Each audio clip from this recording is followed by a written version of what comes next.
పూరా లోకల్ అస్మత్పేట చెరువు పక్కకి 140 మంది 125 మంది ఇక్కడ అల్వాల్ చెరువు దగ్గర దాదాపు 120 మందికి కడుబీదరికంలో ఉన్న 60 గజాలు 70 గజాలలో 40-45 ఏళ్ళుగా ఈ మార్కెట్లలో పనిచేసి మున్సిపాలిటీలో పనిచేసి ఇళ్ళల్లో పనిచేసి కొనుక్కున్న భూములు ఆనాటి నుంచి అంటే 85 అంటే దాదాపు 40 ఏళ్ళ క్రితం 40 ఏళ్ళ క్రితం తెలంగాణ ప్రాంతాల నుంచి వెళ్ళి పొట్ట చేత పట్టుకొని కుటుంబాన్ని పోషించుకోవడానికి వచ్చిన వాళ్ళు వీళ్ళు. ఈ 60 గజాలలో ఈ 40 గజాలలో ఈ 80 గజాలలో పెద్దవాళ్ళు నివసించేటువంటి ప్రాంతం కాదు ఇది. సామాన్యులు పేదవాళ్ళు నివసించే ప్రాంతం. ఈ మధ్య హైడ్రా వచ్చిన తర్వాత ఎవరు ఏ పార్టీ వాళ్ళు కానీ ఏ నాయకులు కానీ చెర్లు ఉండకూడదని, చెర్లలోకి వచ్చే కాలువలు వాగులు ఉండకూడదని కోరుకుంటోళ్ళు కాదు. చెర్లు ఉండాలని, చెర్లల్లో నీళ్లు మంచిగా ఉండాలని, మంచి భూగర్భ జలాలు ఉండాలని, మంచి ఎకలాజికల్ బ్యాలెన్స్ ఉండాలని కోరుకుంటుంది.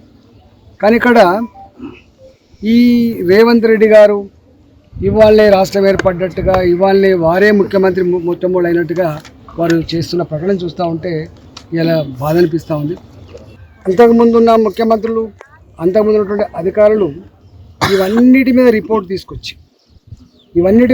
తీసుకొచ్చి పేదల ఇళ్లకు విఘాతం కలగని పద్ధతులలో చెరువులకు కట్టలు పోసి చెరువులకు సంబంధించినటువంటి నీళ్ళన్నీ కూడా బయటికి వెళ్ళిపోయే మార్గాలు వెతికిన తర్వాత ఇవాళ వచ్చి ఏదో ఇన్కన్వెన్షన్ కూలగొడుతున్నా అని చెప్పి సోషల్ మీడియాలో పెట్టించుకొని పేరు తెచ్చుకునే ప్రయత్నం చేస్తుంది. కానీ చాలామంది తెలియని అంశం ఏంటంటే కొట్టేదో ఒకటో రెండో పెద్దోళ్ళే కానీ నోటీసులు ఇచ్చి 100 మందికి నోటీసులు ఇచ్చింది మాత్రం పేదవాళ్ళకు.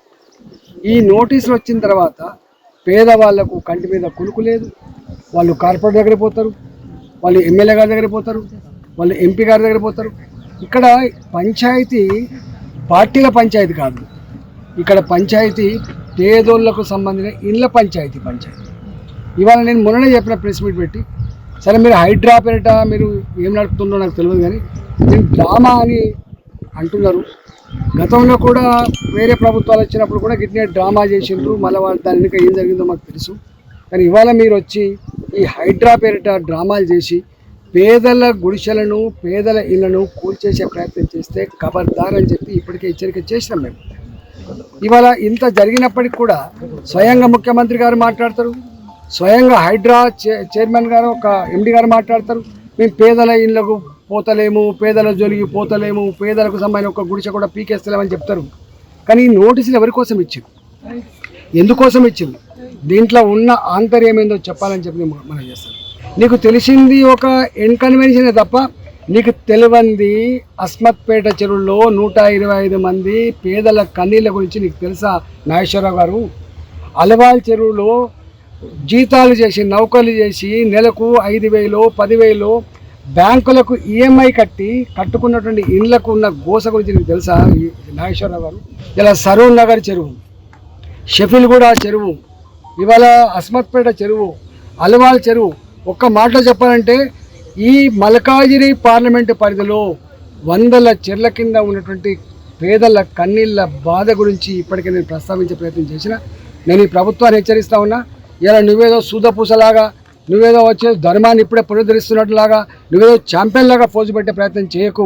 పేదల జోలికి వస్తే మాత్రం ఖబర్దార్ అని చెప్పి హెచ్చరిస్తా ఉన్నాం. నువ్వు అనుకుంటున్నావు చాలామందిని చూసింది పేదోళ్ళు, నిన్నే ముఖ్యమంత్రి కాదు, అనేక మంది ముఖ్యమంత్రులు చూసింది. ఇక్కడ పేదల జోలికి వస్తే మాడి మష అయిపోతారు, జాగ్రత్త.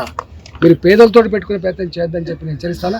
ఇలా ఇవన్నీ కూడా మీ ప్రెస్ వాళ్ళు కూడా చెప్పాల్సింది, మరి ఎందుకు చేస్తలేరో కానీ అంత ఇన్కన్వెన్షన్ గురించి మాట్లాడుతున్నారు, అంత ఏదో కూలగొట్టినటువంటి ఇంకేదో పెద్దల గురించి మాట్లాడుతున్నారు. కానీ ఇన్ని సంవత్సరాలుగా ఉంటున్నటువంటి పేదల గాథల గురించి కానీ, వాళ్ళకు వచ్చిన నోటీసుల గురించి కానీ, ఆ నోటీసు స్వీకరించిన తర్వాత వాళ్ళలో ఉన్నటువంటి ఆందోళన గురించి ఒక్కరు కూడా చెప్పకపోవడం బాధ అనిపిస్తూ ఉంది. పేదల గూళ్ళ చుట్టూ తిరిగే ప్రయత్నం చేయండి, పేదల బాధ అర్థం చేసుకునే ప్రయత్నం చేయండి, పేదలకు అండగా ఉండే ప్రయత్నం చేయండి తప్ప ఇలా ఇట్లాంటి పిచ్చి పని చేస్తే మంచిది కాదని చెప్పి హెచ్చరిస్తా ఉన్నాం. లేని వాళ్ళకే, పేదలకే గూడు కట్టించే దిక్కు లేదు. ఇవాళ గిన్ని ఇల్లు కూల్చేసి వాళ్ళకి ఇల్లు కట్టించే దమ్ముందా అండి ప్రభుత్వానికి? ఉందా చెప్పండి? పేదల భూములు గుంజుకున్నా, పేదలకు ఇబ్బంది కలిగించినా, పేదల కన్నీళ్లు చూసినా దానికి వ్యతిరేకమైన గుర్తుపెట్టు.